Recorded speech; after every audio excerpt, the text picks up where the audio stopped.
Hello Aries, Sun, Moon and Rising. These are your love messages for the second half of April. A very happy birthday to those of you that are celebrating your solar returns during this time. The very first card that we have coming up for you as your underlying energy is the Princess of Cups. She's also known as the Page of Cups. The pages can often represent messages that we receive. They are messengers. So this could indicate a message of love. This may be someone, like in a very kind of practical sense. This could be you've opened up to someone and said how you feel, or someone's opened up and said how you feel, or someone wants to. Because cups are all about our emotions, how we feel. I always look at the cup as a container holding our emotions. And because there's always a fish, well, in most decks, there's a fish in the cup. You can see one here as well.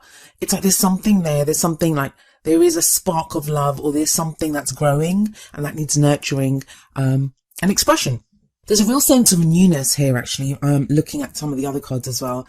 Something very new beginning. It could be like new feelings, new way of doing things in your love life. Even if you're in a relationship, there's something now that may be a new feeling that you have for your partner.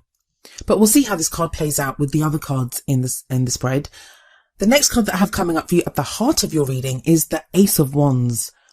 So the kind of energy that your love life kind of revolves around at the moment is one of passion, creativity, of ace is always about the potential for a new beginning. I always feel like when an ace shows up, you're being presented with a door, but it's up to you if you want to walk through it or not. So there's the potential here for something new beginning. You may have kind of stirring passions for someone, especially with that Page of Cups there. The pages and the aces, they seem very similar to me always. There's always like that kind of just the hint of something new beginning.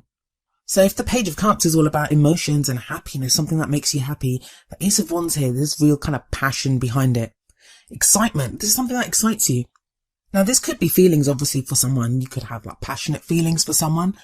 But even if there's no one in sight, maybe you've got a kind of renewed vigor to do something with your love life now, to get out there and meet someone and to be with someone. I almost feel bad for you though, Aries, because this is like, I think, the worst time of year for that to happen. Yes, by the time, for the time span that this video covers, Venus will not be retrograde anymore. She'll be direct, but she'll be in a shadow phase, but Mercury's still retrograde. So we're still in retrograde season. But I can understand why you have this kind of excitement and newness and desire to do something, because you have the Judgment card coming up in the past. The Judgment card it's a lot of reflection. It's looking back over, you know, what we've done, what people have done to us, how we've been in relationships. It often calls for forgiveness, or at least like taking away the lessons that we've learned from those, drawing a line under them, and then moving forward. It's like facing the future without fear, because we've put our past to rest. So the Judgment card does talk about transformation, renewal, rebirth. For some people, I feel like some people have had kind of interactions with their exes during this time, or at least situations that reminded them of past situations, or new people that came into their life that reminded them or allowed them to be in situations that were very much like past situations, to show you how much you've changed and how much you've learned. It's like putting things to rest. Those kinds of situations, they can lead to closure. Like we can feel a sense of closure, which allows us to move forward. It's a great energy to have. I mean, I absolutely love the Judgment card. It's one of my favorite cards because at its core, it talks about something that we thought that was dead, but which is not actually dead. It's revived. It comes back to life. So this can be our love lives, relationships, the way we feel, even the way we were. Maybe we'd given up on our love life. That's why you have the Ace of Wands now, because you'd kind of given up on meeting someone, but now you have that something's shifted, something's changed. It's the phoenix rising up from the ashes. So Aries, those of you that have been doing the work and that have been looking at how your patterns are in relationships and have been changing, this is a fabulous card. And it's like, you know, yeah, you've done it, you've transformed, and now it's time to move forward. And where do you move forward to? Well, you have the Empress coming up in the present. She's the kind of mother figure of the tarot. She very kind of divine feminine energy. She gives birth to new ideas. Some of you may be pregnant. I mean, she can refer to pregnancies. I don't usually look at those kinds of things in my readings, but do keep that in mind. If that's you, it could be referring to that. But with the ace there, with that Page of Cups sitting above the Empress, I do feel like this is the expression of something new. It's like starting something new. Yes, she has new ideas. Yes, she starts new projects. And if this was like a business reading or something, that's where I would go. But in your love life, it could be like a sense of doing something differently, connecting with that divine feminine energy. Now, we all have a connection with that divine feminine energy. It doesn't matter if you identify as male or female.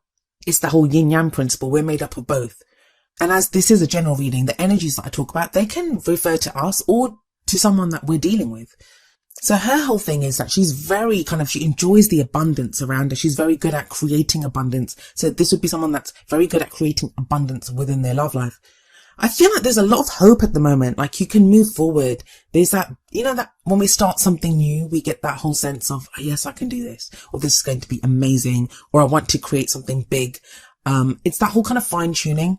I don't know. I'm getting this thing that some of you are going to express how you feel, or someone's going to express how they feel to you. And maybe that's where the hope is coming from. But everything kind of feels like it's going smoothly. Everything's beginning.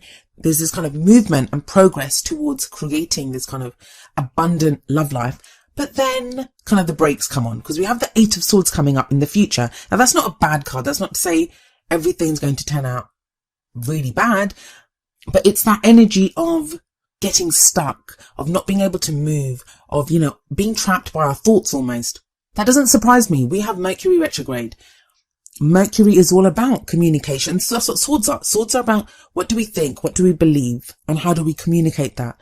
So if we see this person trapped by their thoughts almost and how to communicate them, that can indicate maybe there's some problems with communication during this time. And the future energy, it doesn't usually play out during this period. It's the energy that comes up in the present that is the main energy of this period. I still feel this is a really good reading for you, Aries. Yes, we have that in the future, but that's Mercury retrograde. I think what this reading tells you, and I always try to look for the advice in the cards. I feel like what this is telling you is with that Eight of Swords here, you won't be able, maybe you want to make big changes. Like, you'll be building up this momentum and you'll want to make big changes, but it's like, whoa, just kind of slow down a little bit here. I think that it calls for fine tuning, because I always see in the Eight of Swords that yes, you might want to make big changes, but you can still shift that mindset. You don't have to be trapped by making small changes. Like, she can wriggle out of her, that's a small movement. She can wriggle out of her bindings. She might not be able to stride around because of the swords around her and the bindings around her, but she can make small movements, and you can do the same. And I think it talks about fine tuning, because you have that Ace of Wands sitting above the Eight of Swords. So there's still that passion there. There's still that beginning of something new.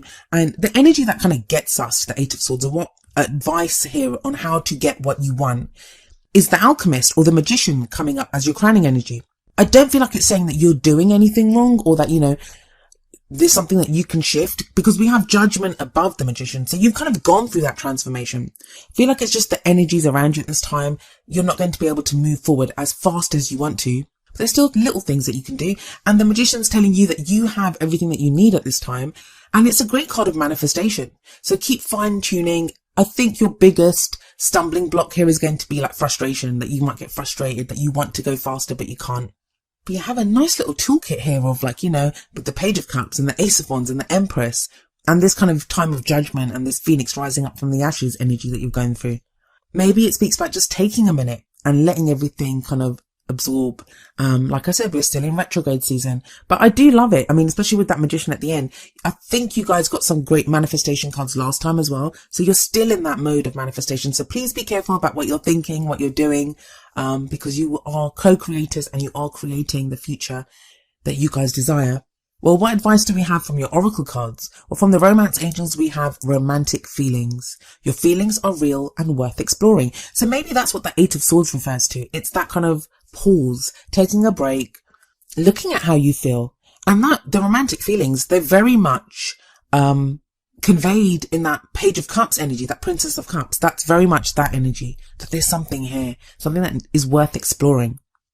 And I feel like whatever it is, it feels very real to me, because why would you have the Empress underneath the Page of Cups? She creates abundance. So it's like you take this maybe spark that you have, or a feeling that you have for a partner, or even someone that you know, or someone has that for you, and it becomes bigger. It becomes more abundant with this Empress energy. And then from the Whispers of Love Oracle deck, we have number 19, express love through gifts. Giving a small token to someone expresses your love to them. It doesn't have to be a little gift or something, like a real physical item. I feel like express love through gifts here. I feel that ties in with that Eight of Swords energy, where it's telling you, even if you do something little, even if you can't And that's Page of Cups as well. That's something little, a little fish in the cup. You know, it's maybe expressing something tiny. Like, you don't have to go whole hog and be like, you know, I'm madly in love with you and I want to get married to you if you've just met someone. But I feel like, yeah, it talks about something small, some small token that you can give to someone, something that you can say to someone, something that pushes it forward just that little bit while you're still trying to figure out how you're feeling and where you want this to go. I think it's really important that you do kind of take that time. That's why I don't really mind this Eight of Swords here. Usually I don't like it because it does signify people being kind of trapped by their thoughts and then not wanting to see things. But I feel with that Ace of Wands there, it might be a good idea to do that. As long as you take this black blindfold off and really look at what's going on around you and understand the limitations are more your own thoughts and you're trying to figure things out. As long as you do that, because the Magician is there telling you why you need to do that. If you can get clear on where you want these feelings to go, or, you know, how you want your love life to go, or where you want your relationship to go, then you can manifest that. You really can with the Magician energy there.